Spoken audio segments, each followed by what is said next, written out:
देशमुख साहेब.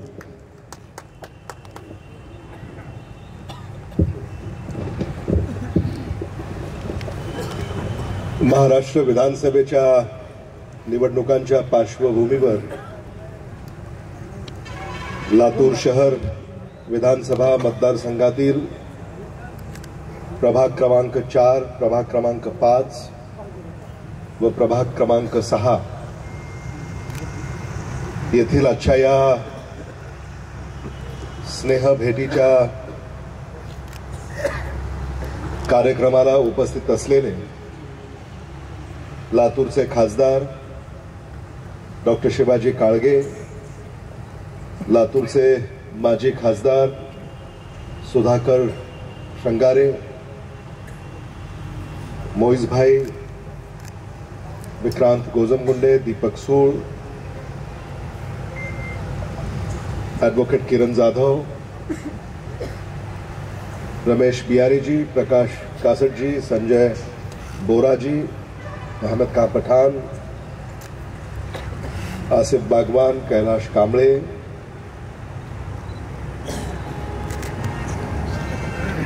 व्यासपीठावर उपस्थित असलेले इतर सारे मान्यवर,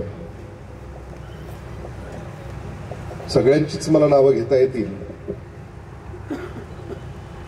सुनील बसपुरे, मदने, उदय गवारे, सन्माननीय व्यासपीठ, कारण वेळ खूप कमी आहे त्यामुळं सन्माननीय व्यासपीठ असा मी उल्लेख करतो. बंधू भगिनी, तरुण मित्रांनो,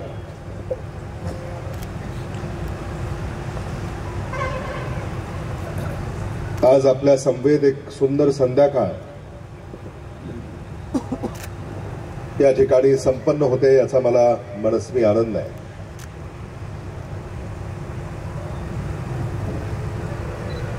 माझी निवडणूक आहे आणि म्हणून माझ्या निवडणुकीमध्ये मीच बोलावं असं काही नाही.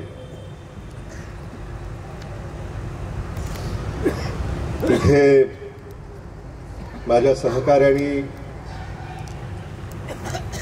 महाविकास आघाडी, भारतीय राष्ट्रीय काँग्रेस यांच्याबद्दल आपले थोडक्यात विचार व्यक्त केले आणि एकंदरीत या निवडणुकीमध्ये काय चाललंय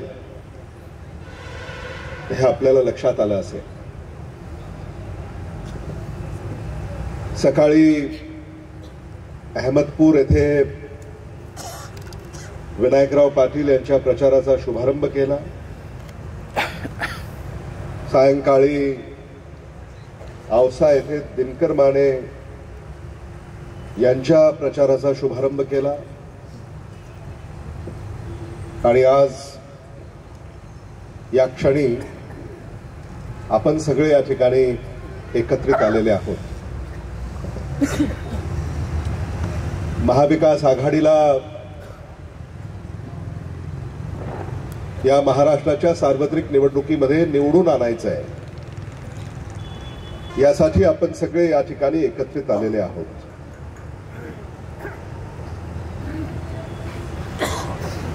तुम्ही आमची शक्ती आहात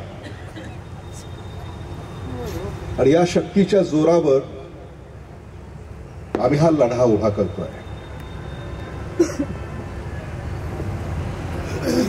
लातूरमध्ये उदय गवारे यांनी सांगितलं की स्वातंत्र्याच्या काळापासून लातूर शहरानं सर्व धर्म समभावाचा विचार जोपासला. इथं कधीही जातीयवाद या विचाराला थारा दिलेला नाही आणि म्हणून तुमचं जेवढं कौतुक करावं तेवढं कमी आहे. कारण लातूरची ही जी राजकीय संस्कृती आहे याला जन्म तुम्ही दिला.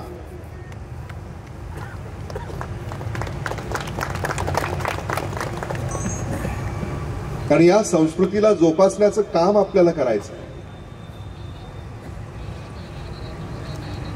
लातूरमध्ये सर्व अर्थाचं स्वातंत्र्य आहे आणि हेच लातूरचं वैशिष्ट्य आहे की लातूरमध्ये स्वातंत्र्य आहे, अभिव्यक्ती स्वातंत्र्य आहे.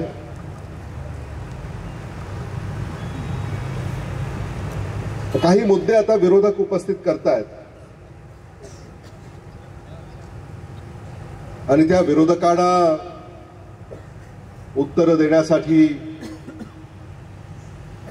तुम्ही सक्षम आहात याबद्दल माझ्या मनामध्ये कुठलीही शंका नाही. अशोक गोविंदपूरकरजी यांनी सांगितल्याप्रमाणे भारतीय जनता पक्षाला किंबहुना महायुतीला आपल्याला प्रश्न करण्याचा कुठलाही अधिकार नाही. गेल्या 10 वर्षामध्ये 7.5 वर्ष त्यांची सत्ता राहिली. महायुतीनं लातूरमध्ये येऊन ज्या घोषणा केल्या, जी आश्वासनं दिली, त्याचं काय झालं याचं उत्तर त्यांनी पहिल्यांदा द्यावं आणि मग आपल्याला प्रश्न करावे.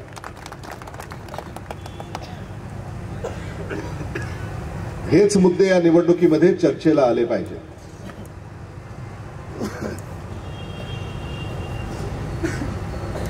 निवडणुका म्हटलं की पक्ष निवडणुका लढतात, उमेदवार उभे राहतात.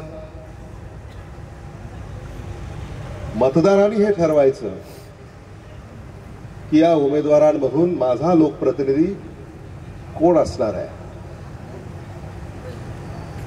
आणि म्हणून अलीकडं पंधरवड्यापूर्वी जे राजकारणात आले ते आपल्याला प्रश्न करतायत की आपण काय केलं.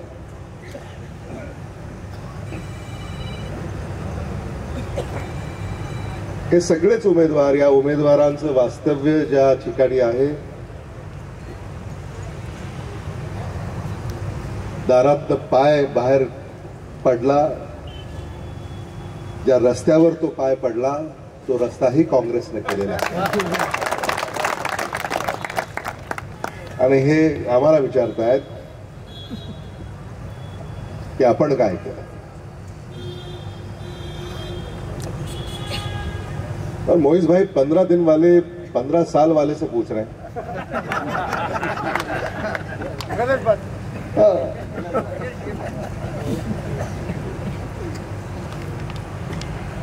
आणि म्हणून त्याच्यावर आम्हाला टीका टिप्पणी करायची नाही.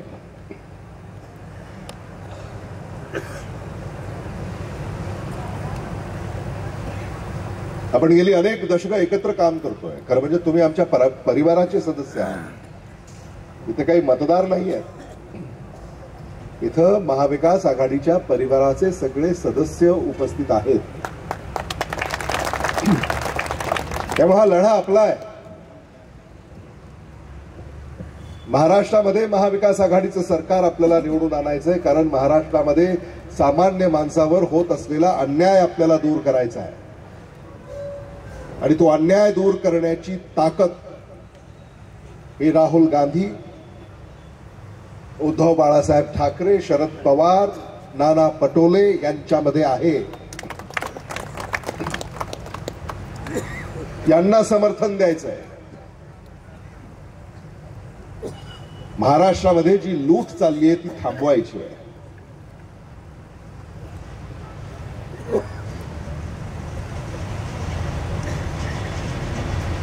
महायुती एक अभद्र युती या महाराष्ट्रामध्ये जन्माला आली. ज्या युतीचा पायाच भ्रष्टाचारावर उभा आहे. महाविकास आघाडी सरकार खाली खेचत असताना महायुतीचं सरकार जेव्हा स्थापन होत होतं तेव्हा आमदारांची खरेदी विक्री, खासदारांची खरेदी विक्री, पक्षांची खरेदी विक्री याच्यावर हे महायुतीचं सरकार उभं आहे. सत्तेतनं पैसा, पैशातनं सत्ता, हे सूत्र त्यांनी स्वीकारलंय. आणि हा पैसा महाराष्ट्राचा आहे, महाराष्ट्रातल्या जनतेचा आहे. जो पैसा महाराष्ट्रातल्या जनतेच्या कामाला आला पाहिजे, तो पैसा महाराष्ट्राच्या तिजोरीतनं लुटण्याचं काम महायुतीचे नेते करतायत.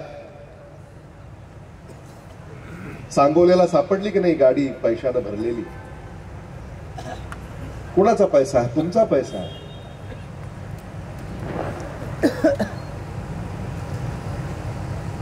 आणि तुम्हा सगळ्यांना सगळं माहिती आहे.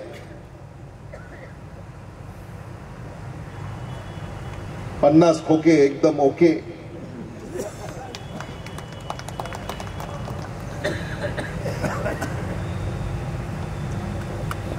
खरं म्हणजे मला कधी कधी असं वाटतं की त्या खोक्यानं आबरू नुकसानीचा दावा कसा काय ठोकला नाही की माझी एवढी बदनामी तुम्ही केली.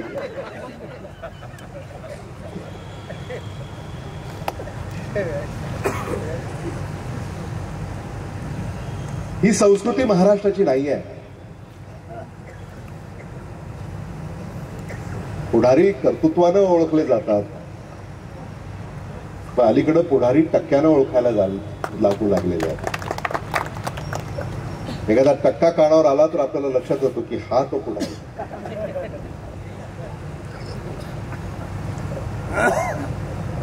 आदरणीय विलासराव देशमुख साहेबांनी हे नेहमी जपलं.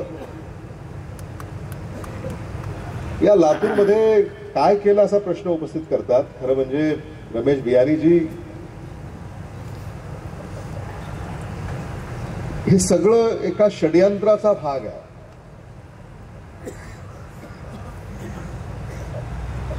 सुरुवातीला तुम्हाला आठवतं का मला माहिती नाही, माझ्याबद्दल अशी एक अफवा होती की अमित देशमुख आलेल्या माणसाकडून पाया पडून घेतात. ऐकली होती की नाही? सच है कि झूठ है बताइए. म्हणजे तो ये जो सारा लातूर में चलता है,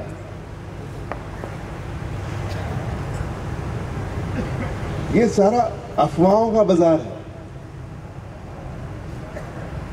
काही सत्य नाही.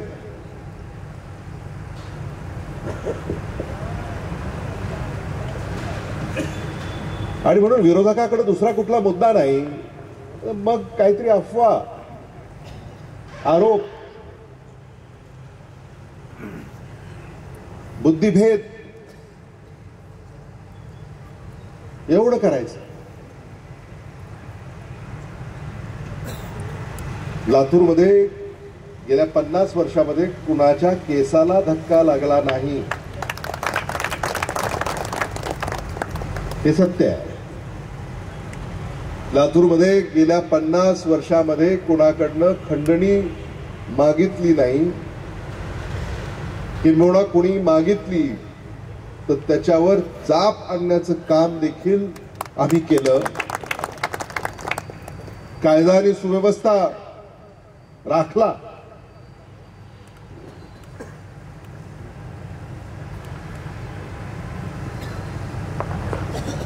इतरत्र असं वातावरण नाहीये.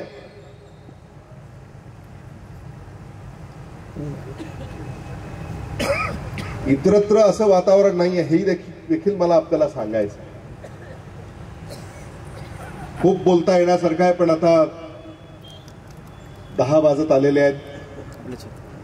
त्यामुळं 20 नोव्हेंबर रोजी मतदान आहे. मतदान केंद्रावर गेल्यानंतर इलेक्ट्रॉनिक वोटिंग मशीन समोर उभं राहिल्यानंतर भारतीय राष्ट्रीय काँग्रेस पक्षाचा उमेदवार यांचं नाव क्रमांक 1 ला आहे. क्रमांक 1 अमित विलासराव देशमुख. हाताचं चिन्ह, चिन्हासमोरचं बटन दाबून आपण काँग्रेसला विजयी करावं, मला आशीर्वाद द्यावेत, महाविकास आघाडीला विजयी करावं, एवढंच या निमित्तानं बोलून मी थांबतो. धन्यवाद. जय हिंद, जय महाराष्ट्र.